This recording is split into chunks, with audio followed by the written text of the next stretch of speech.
Hello friends, मैं Shweta Oberoi, astrologer, numerologist, vastu specialist Delhi से। आज हम बात करने वाले हैं दूसरे नवरात्रे की। आज हम माँ के दूसरे स्वरूप की बात करेंगे, माँ ब्रह्मचारिणी। माँ ब्रह्मचारिणी को प्रसन्न करके हम अपने मंगल को स्ट्रॉन्ग कर सकते हैं।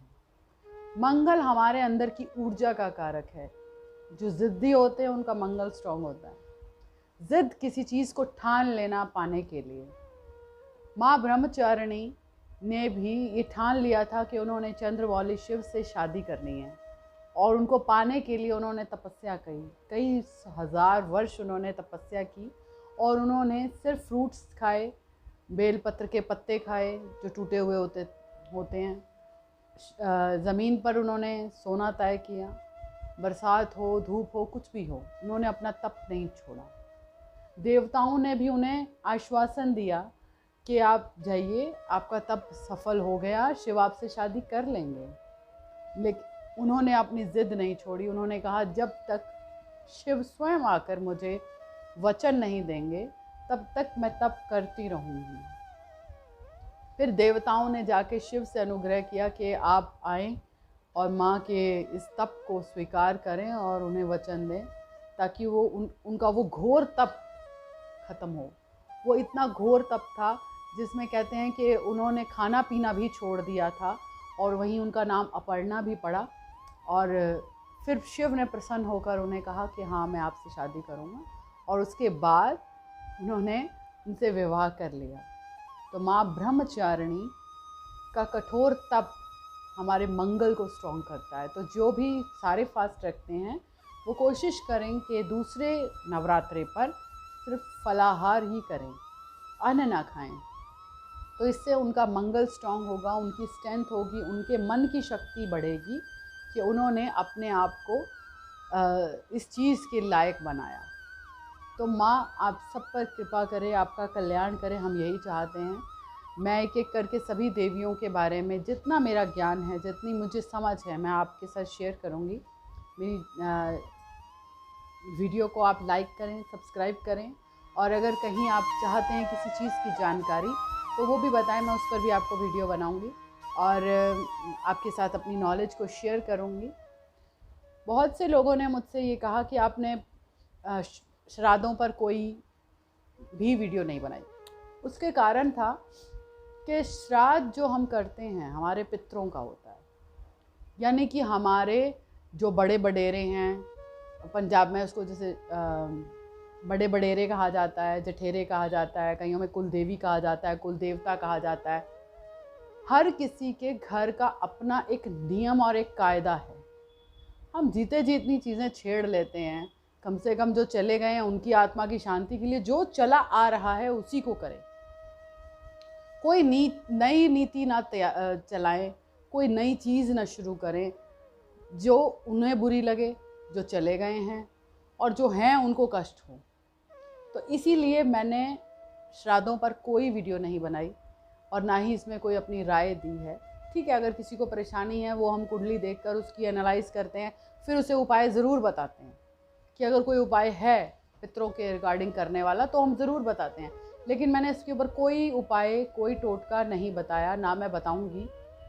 इन फ्यूचर भी श्राद्ध जब भी आएंगे मैं इस पर कोई टिप्पणी नहीं करना चाहती, क्योंकि इस साल तो मैं आपको उपाय बता दूंगी और आप कर भी लेंगे। अगले साल अगर मैंने वीडियो नहीं बनाई और आप भूल गए तो उसका दोष भी तो आप ही को लगेगा, साथ में मुझे भी लगेगा। आपके पितर कहेंगे भाई तुमने अकल दी थी, इस बार फिर अकल दो, इस बार अकल क्यों नहीं दी। तो कोई नई रीति शुरू ना करें श्राद्धों में। खासकर जो हो रहा है, जो चला आ रहा है, उसमें आप ये अपनी सिर्फ भाव दीजिए कि हे मेरे पितरों, मेरे बड़े बडेरे, जो भी आप मेरे बड़े हैं, अब हमें आशीर्वाद दीजिए। अपने पोते पोतियों को आशीर्वाद दीजिए। कहीं कोई गलती हुई है तो हमें क्षमा कीजिए, ताकि कोई भी तकलीफ़ आपकी रिपीट ना हो। एक नया आप सिस्टम शुरू कर लो।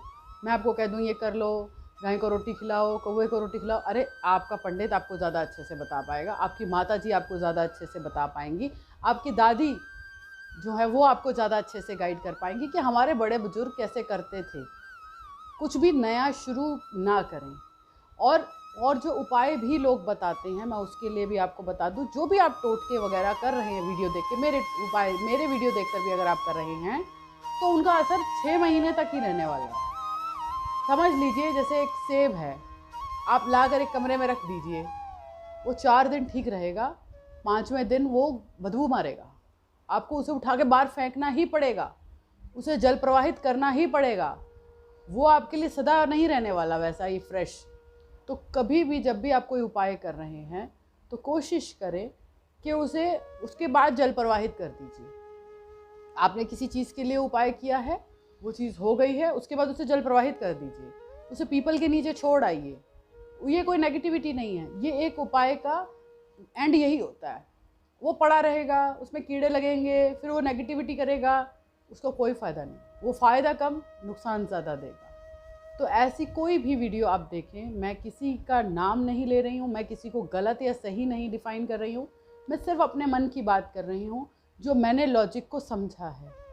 हम जब किसी को कोई मार्गदर्शन करते हैं, हम उसके लिए गुरु हो जाते हैं, और अगर हम उनसे मार्गदर्शन नहीं देते रहेंगे, कहीं छूट जाएगा। आज उसने ये वीडियो देख ली, कल उसने वो वीडियो देख ली, उसने वो भी उपाय कर लिया, ये भी उपाय कर लिया, ना इसका रिजल्ट ना उसका रिजल्ट।